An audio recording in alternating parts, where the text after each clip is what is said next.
네, 우리가 방금 읽은 이 본문은 출애굽기 4장의 전반부입니다. 근데 3장 바로 직전 장으로 가보면 모세가 자신의 장인 어르신인 이드로의 양떼를 치며 광야 저편으로 갔다라고 시작하는 3절의 앞부분을 볼 수 있습니다. 그가 그 양들을 몰고 간 장소가 어디냐 하면요, 바로 오늘에도 나오는 이 호렙이라는 장소입니다. 호렙. 구약 성서 학자들은 대부분 호렙의 그 위치를 오늘날 우리가 정확하게는 알 수 없다고 얘기합니다. 그러나 그 지역 즈음에 있었던 여러 산들 가운데 하나의 산이었다고 말하고 있고, 그 학자들 중에 다수가 호렙산이라는 곳은 신의 산과 동일한 장소라고 말하고 있습니다. 그래서 호렙산과 또는 호렙, 신의 산과 또는 신의, 어느 정도 이 두 단어는 동의어로 여러분들이 보시면 좋겠습니다. 그리고 호렙이라는 단어는 신약 성경엔 안 나옵니다. 구약에만 나오고 있어요. 그리고 또 한 가지 흥미로운 점이 있다면, 이 호렙이라는 단어가 구약 성경에서 사용될 때 거의 100이면 100, 모세와 이스라엘 백성의 출애굽, 그리고 하나님께서 그들과 맺으신 약속과 관련이 있다는 겁니다. 그러니까 이 지명이 등장할 때가 되면은 하나님이 이스라엘 백성들과 뭔가 약속을 하시거나 그들에게 말씀하시는 장면이 나온다는 거예요. 물론 한두 구절 정도는 그 선지자 엘리야가 나오는 구절들도 있습니다. 근데 엘리야도 역시나 호렙산에서 하나님을 만나는 장면들이 나오는 그 장면들에 이 단어가 사용된다는 거. 여러분, 그래서 성경은 호렙이라는 곳 또는 신의 산이라는 곳을 하나님의 산이라고 부르고 있습니다. 왜 그럴까요? 거기서 하나님은 하나님께서 부르신 사람들과 대화를 하셨고요, 또 하나님의 백성들에게 약속을 주시고 직접 말씀하신 곳이라는 특징을 갖고 있는 장소입니다. 그러면 우리는 이제 구약 성경만 보게 되면은 이렇게 생각을 할 수가 있어요. 아, 그럼 나도 호렙이라는 곳을 찾아가면 하나님의 음성을 나도 들을 수 있는 건가? 근데 여러분, 그렇지 않죠. 왜냐하면 신약 시대로 오면서 예수 그리스도께서 역사 가운데 등장하시고 하나님을 특정 장소에서만 만날 수 있다고 생각하던 고대 하나님의 백성들이 갖고 있던 생각을 확장시켜 주십니다. 그게 전부가 아니란다 라고 예수님이 말씀하시는 거예요. 그래서 우리는 이제 특정 장소에서만 하나님의 음성을 들을 수 있는 게 아니라, 하나님을 만날 수 있는 게 아니라, 우리가 영과 진리로 예배하는 곳 어디겠습니까? 오늘 여러분이 지금 예배하는 이 장소에서 우리가 하나님의 음성을 들을 수가 있고, 더 나아가서 예수께서는 그렇게 말씀하시죠. 너희의 마음, 오늘 우리가 찬양했는데 예배하는 그 마음이 바로 성전이기 때문에 우리 마음 가운데 성령께서 늘 말씀하실 수 있고 속삭이실 수 있고 음성을 들려주실 수 있다는 것을 잊지 말아라 라고 예수님이 말씀하시는 거죠. 그래서 이 마음이 너무나도 중요한 것 같습니다. 마음이 흐트러지고 마음이 어려움은 하나님을 만나는 장소가 내 마음이기도 하기 때문에 이게 뭔가 관계가 흐트러지는 경우들이 있어요. 인간 관계 때문에 내 마음이 흐트러지잖아요. 그럼 주일날 와가지고 여기 앉아있는 게 좀 힘들 수가 있어요. 왜? 마음이 지금 정리가 안 됐거든요. 혼란스럽거든요, 여기가. 그래서 우리가 이 흔들리는 마음들, 뭔가 삐뚤어진 마음들을 좀 바로잡는 게 참 중요한데, 왜? 이렇게 마음같이 불안정한 게 또 없으니까. 그래서 저 같은 경우도 늘 싸우고 어려운 부분이 마음을 잘 관리하는 부분인 것 같습니다. 그래서 오늘 우리가 예배하러 이렇게 나왔는데 우리 마음이 좀 하나님 안에서 좀 잘 정리되는 시간이 됐으면 좋겠고, 또 닫혀있는 마음이라면 좀 열리는 시간이 됐으면 좋겠고, 또 이 마음을 내가 꼭 나만 이렇게 숨기고 있는 게 아니라 내 마음을 하나님께 드려보는 그런 어떤 작업을 우리가 이 예배 가운데 할 수 있으면 참 좋겠다 하며 기도하며 말씀을 준비했습니다. 그래서 여러분들께 시작하면서 여쭤보고 싶어요. 지금 예배하러 나오는 이 자리에 여러분이 마음을 갖고 나오셨는데 지금 여러분들의 마음 상태는 좀 어떠십니까? 또 오늘 우리는 우리의 마음을 놓고 어떻게 기도하면 좋을까? 이런 것들을 좀 생각하시면서 우리가 말씀 안으로 좀 더 들어가 보도록 하겠습니다. 오늘 본문을 보면은 정말 너무나도 오랜 시간 동안 아주 지극히 평범한 일상을 조용히 그 어떤 방해도 없이 마치 숨어 지내는 듯한 그런 자세로 살던 한 사람이 나옵니다. 누굽니까? 모세라는 사람이 나와요. 근데 이 모세를 하나님이 어떻게 부르시는지를 오늘 우리가 좀 집중하려고 합니다.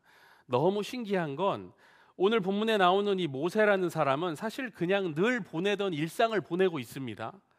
자신이 익숙하다고 느끼는 일상의 근데 세 가지 포인트에서 하나님이 특별한 부르심으로의 전환을 이 모세에게 주는 걸 이 사람이 경험한다는 것.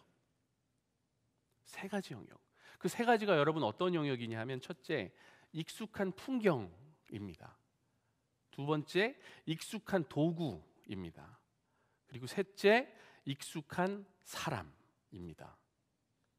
이 세 가지에 모세에게는 익숙한 풍경, 익숙한 도구, 익숙한 사람인데 이것들에 하나님께서 특별함을 더하시면서 모세를 딱 손을 잡고 끌어내시는 장면이 오늘 이 본문이에요. 그래서 하나씩 좀 살펴보기를 원하는데 먼저 첫째, 익숙한 풍경. 이거는요 4장, 오늘 우리가 4장을 읽었지만 3장에 나와요. 3장, 4장이 모세를 부르시는 전체 장면입니다. 근데 이걸 다 읽으면은 한참 읽어야 되기 때문에 일단 4장을 읽은 거고요. 3장을 잠깐 보면요, 모세가 어떻게 하냐면 늘 하던 대로 미디안의 제사장인 자기 장인 어르신의 이드로에 양떼를 먹이다가, 이 양떼가 이제 먹이를 따라 가잖아요. 근데 양떼가 광야의 서쪽 끝으로 이렇게 가는 거예요. 근데 거기가 어디냐 하면은 호렙이라는 곳인 거예요. 근데 거기서 자기는 일상을 보내고 있는데 일상의 풍경에서 뭔가 희한한 걸 보게 되는 거죠. 뭡니까? 떨기 나무가 있는데 그게 불타고 있는 거예요. 근데 가까이서 이게 너무 붉은 거예요. 뭐 단풍이 들었나 하고 이렇게 가서 봤을 거 아닙니까? 왜 이렇게 이거만 뻘겋지? 근데 마치 불타는 것 같이 뭔가 활활 타오르고 있는데 이게 막 가지가 타지는 않는 거예요. 불이 붙어 있는데 타지는 않는 거죠. 그러니까 뭔가 초자연적인 경험을 하는 겁니다. 이 나무가 원래 이런 게 아닌데 이거 뭐야? 불 붙은 거야? 근데 왜 타지 않는 거지? 하고 가까이 당연히 다가가서 봤겠죠. 근데 바로 그 가까이 다가가서 보는 그 순간 음성이 들리는 겁니다. 모세야, 모세야, 이름을 2번 부르세요. 그래서 모세가 대답을 하죠. 제가 여기 있습니다. 그러니까 하나님이 말씀하십니다. 더 이상 가까이 오지 마라. 지금 네가 서 있는 곳은 거룩한 땅이다. 너의 신을 벗어라. 나는 내 조상의 하나님, 곧 아브라함의 하나님, 이삭의 하나님, 야곱의 하나님이다. 자신이 누군지 알려주시죠. 그러니까 모세가 하나님이시라는 걸 알고 어떻게 합니까? 얼굴을 가리자, 또 거룩한 자세로 뭔가 이렇게 좀 숙이자 하나님이 또 말씀하세요. 내 백성이 지금 이집트에서 얼마나 고생을 하고 있는지, 얼마나 부르짖고 있는지, 얼마나 고통받고 있는지 내가 들었는데 이제 그들을 그 사람들의 손에서 구출해서 내가 예비한 좋은 땅으로 데려가 주려고 하는데 그 일을 위해서 네가 좀 가주면 좋겠다. 이렇게 말씀을 하시는 거예요. 그랬더니 모세가 3장 11절에서 이렇게 대답을 합니다. 내가 누구이기에 바로에게 가며 이스라엘 자손을 애굽에서 인도하여 내리이까? 다른 말로 하면 이거예요. 하나님, 제가 누군데 그런 일을 합니까? 하나님, 이것 때문에 저것 때문에 저는 그렇게 갈 수 있는 사람이 지금 아닙니다. 하나님, 저는 이 일에 적합한 사람이 아닌 것 같으니까 다른 사람 보내셔야죠. 이게 뭔... 근데 여러분, 모세 말이 맞아요. 왜? 모세가 어떤 사람인가요? 40년 전에 지금 하나님이 보내시고자 하는 그 땅 이집트에서 도망친 사람이거든요. 거기서 잘 누리면서 살다가 어느 날 고생하는 자신의 동족인 히브리 백성을 동정하려고 하다가 그게 잘 안 되자 홧김에 우발적 살인을 하고 도망친 사람이 모세라는 거죠. 동족에게는 거절당하고 욱해가지고 사람까지 죽인 사람이라는 겁니다. 그러니까 당연히 지금 모세는 어떤 상태입니까? 자기 스스로를 의심할 수밖에 없죠. 제가 뭔데, 제가 지금까지 어떻게 숨어서 지냈는데 그게 말이 됩니까? 근데 여러분, 우리도 그럴 때가 있는 것 같아요. 모세같이 극단적인 상황은 아니더라도 하나님께서 나를 부르시고 계신다는 마음이 딱 생길 때 일단 내가 좀 아닌 것 같은 거야. 이게 저요? 헐, 이렇게 나오는 거죠. 저는 적합한 사람이 아니죠. 하나님, 다른 사람 찾아보세요. 근데 여러분, 하나님께서는 실수가 없는 분이라고 성경은 말하고 있습니다. 그리고 하나님은 언제나 사람을 부르시는 하나님이세요. 그리고 우리에게 맞는 특별한 부르심을 위해 우리의 일상으로 침투하는 분이십니다. 이걸 다른 말로 하면 하나님의 계시라고 합니다. 계시의 사건들이 하나님이 주관하시는 거룩한 땅과 상황에서 늘 일어나고 있는 겁니다. 하나님께서는 다 보고 알고 부르시는데 우리는 그게 정작 하나도 안 보이니까 거절하는 거예요. 모세가 느꼈던 그 감정, 여러분 생각을 한번 해보세요. 하나님이 부르실 때 우리가 전혀 준비가 안 된 것 같이 느껴질 수가 있습니다. 여러분이 지금까지 해왔던 일들이 하나님께서 나를 부르시는 현장과 상황과 전혀 무관한 것 같이 느껴질 수가 있어요. 왜? 내 눈엔 안 보이니까. 나의 경험과 전혀 상관이 없으니까. 근데 여러분, 고린도전서 5장 7절 같은 말씀에 뭐라고 나오는지 보세요. 우리가 믿음으로 행하고 보는 것으로 행하지 아니함이로라, 이렇게 나오고요. 이게 하나님의 방법이고요. 잠언 16장 9절엔 또 뭐라고 나옵니까? 사람이 마음으로 자기의 길을 계획하더라도 그 걸음을 인도하시는 분은 여호와이시다 라고 나오거든요. 모세는 정말 오랜 시간 40년이 넘는 세월을 광야에서 이방 땅에서 지금 살았잖아요. 왜? 과거가 두렵기 때문에. 스스로에 대한 의심과 후회가 가득한 채로 이집트에서의 그 지난 시절을 생각해 보면 여러분, 뭐가 떠오르겠어요? 내가 도망자지, 내가 실패자지, 내가 외톨이지, 내가 왕따였지, 이제는 나이를 먹었으니까 또 젊지도 않고 힘도 없지. 근데 하나님은 모세를 잊지를 못하는 겁니다. 그리고 그를 향한 하나님의 부르심은 그가 상상조차 할 수 없는 어떤 원대한 계획이 있는 거예요. 의심하는 모세를 향해 하나님이 말씀하십니다. 가라, 내가 너와 반드시 함께 있으리라. 여기서 우리는 첫 번째 포인트를 정리할 수가 있는데, 사랑하는 여러분, 때때로 이 모든 일들 가운데 하나님께서 도대체 어떻게 우리를 인도하시는지 모르겠고 내 인생이 후회와 의심으로 얼룩져 있을 때 하나님은 우리에게 너무나도 익숙한 풍경 가운데 새로움을 불어넣으시면서 우리의 호기심을 자극하시고 부르시고 우리에게 함께 하실 거라는 약속을 주신다는 겁니다. 이게 첫 번째 포인트입니다. 호렙에서 하나님은 말씀하시는 거예요. 너의 주인이 되는 나 여호와 하나님이 스스로 있는 자인 내가 너와 동행하겠다. 저는 제가 모세였으면 바로 이 포인트에서 오케이 가겠습니다 이랬을 것 같은데, 여러분, 모세는 그런 사람이 아닙니다. 저는 MFP라 바로 반응을 해요. 오케이. 근데 모세는 저랑 MBTI가 다른 것 같아요. 고집이 너무 세. 불에 타지 않는 떨기나무를 보고도 하나님의 음성을 자기가 듣고도 미동도 하지 않습니다. 저는 때로는 이 정도 고집이 있어야 하나님이 쓰시나 하는 생각도 해요. 물론 성경에 여러분 아브라함 같은 위대한 인물이 나오죠. 하나님이 말씀하시면 네 하고 바로 가는 사람도 있습니다. 근데 모세같이 절대로 그냥 가지 않고 오히려 하나님과 하나하나 따져가면서 논쟁을 하는 사람도 어떻게 보면 대단한 거예요. 그리고 하나님은 어떻게 하십니까? 그 사람의 모습에 맞게 충분히 이해시켜 주시고 맞춰 주시면서 부르신다는 걸 우리는 이 본문에서 확인할 수가 있어요. 익숙한 풍경 가운데 새로움으로 다가가시는 하나님. 그 다음은요, 여러분, 이제 우리가 4장으로 넘어옵니다. 익숙한 도구가 하나 등장합니다. 여러분, 그 도구가 혹시 뭔지 눈치를 채셨나요? 지팡이. 예, 누가 지팡이라 그랬어요. 모세가 그 당시 가장 잘 활용하고 의지했던 도구라고 볼 수 있습니다. 지팡이. 아마도 그에게는 이게 애착 도구였을 거예요. 늘 가지고 다니는 거. 스스로 자기가 좋은 나무를 하나 골라가지고 엄청 멋진 지팡이를 제작했을 수도 있습니다. 어딜 가든지 가지고 다녔겠죠. 광야에서 양치기로 살려면 필수적인 도구이거든요. 근데 하나님이 그걸로 일을 하시는 겁니다.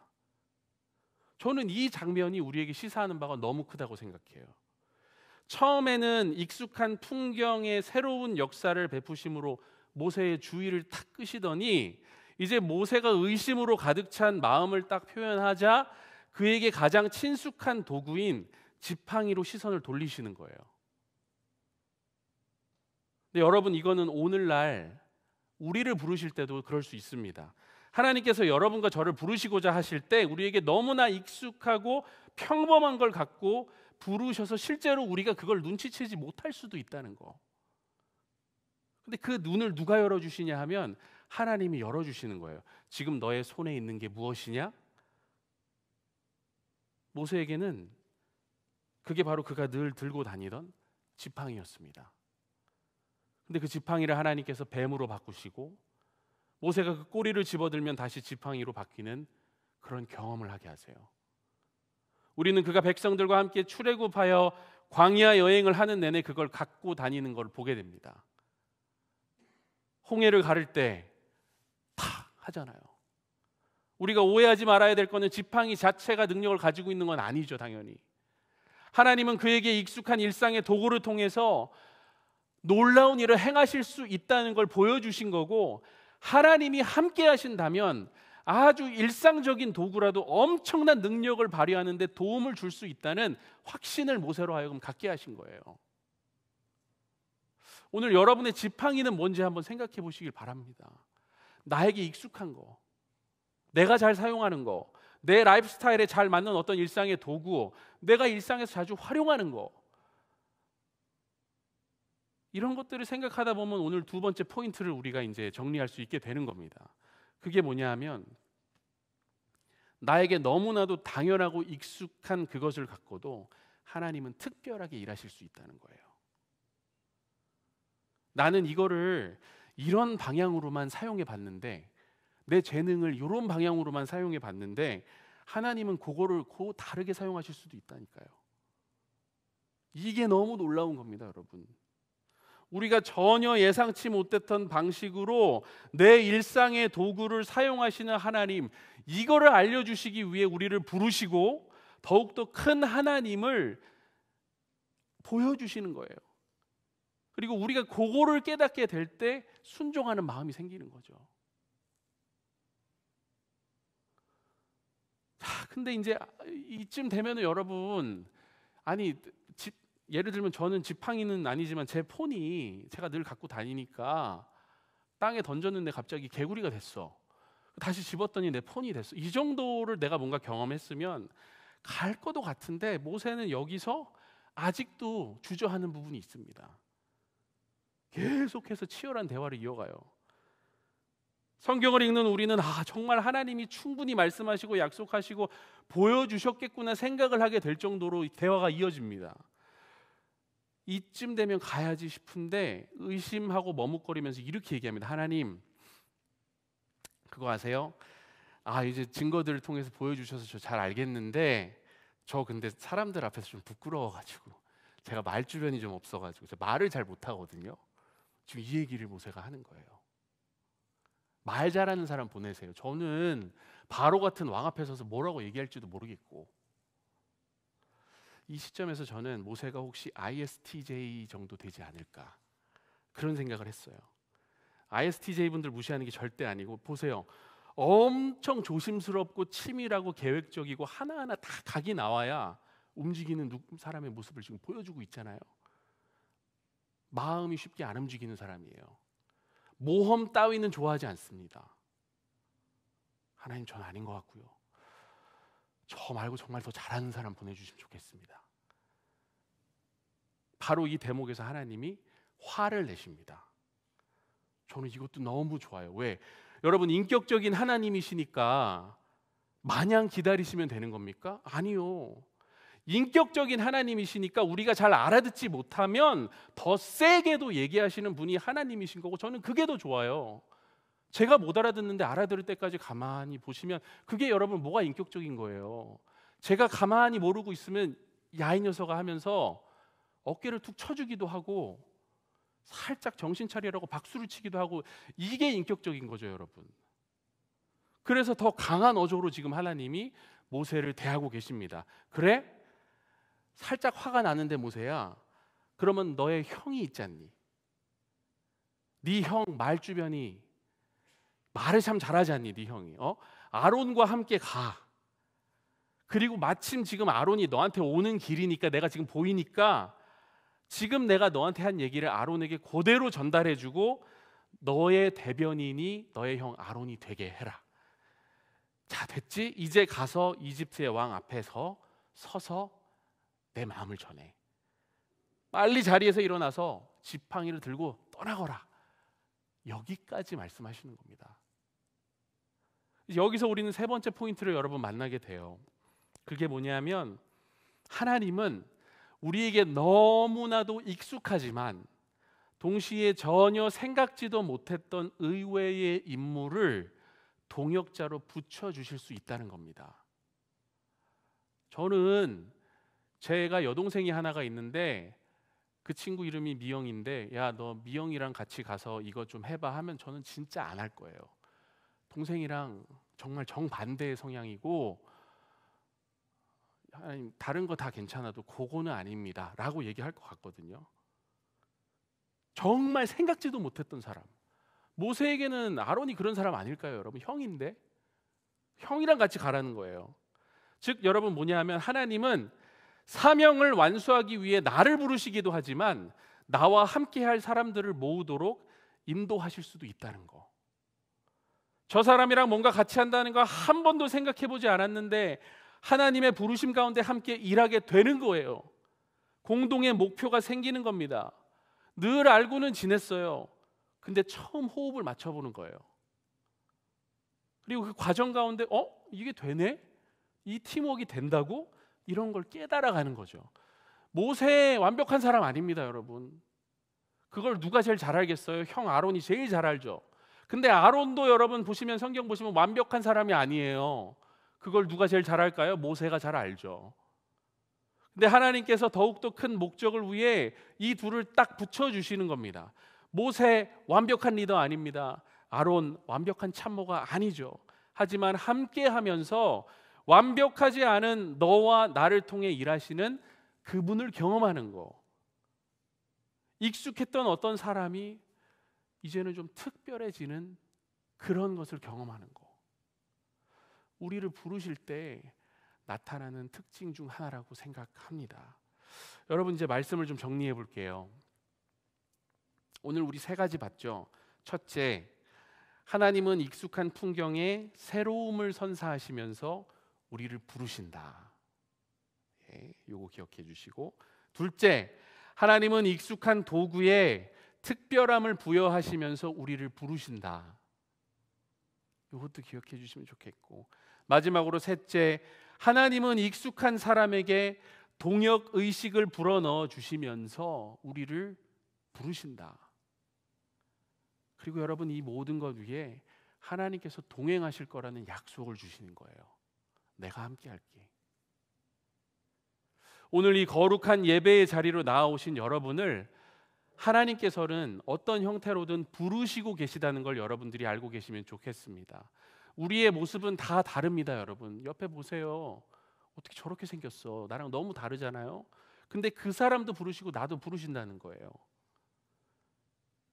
부르시는 그 음성에 우리가 귀 기울이게 되기를 원하고, 또 나의 부르심은 뭘까 하고 기도하면서 하나님께 여쭈어 보는 시간도 가지면 참 좋겠습니다.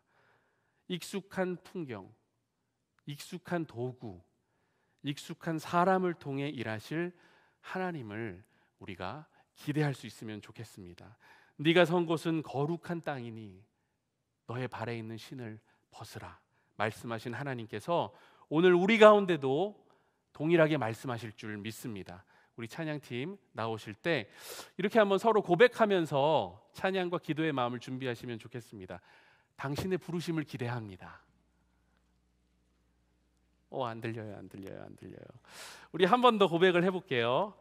당신의 일상을 특별하게 만드실 주님을 기대합니다. 아멘. 우리 함께 찬양하며 나아가도록 하겠습니다.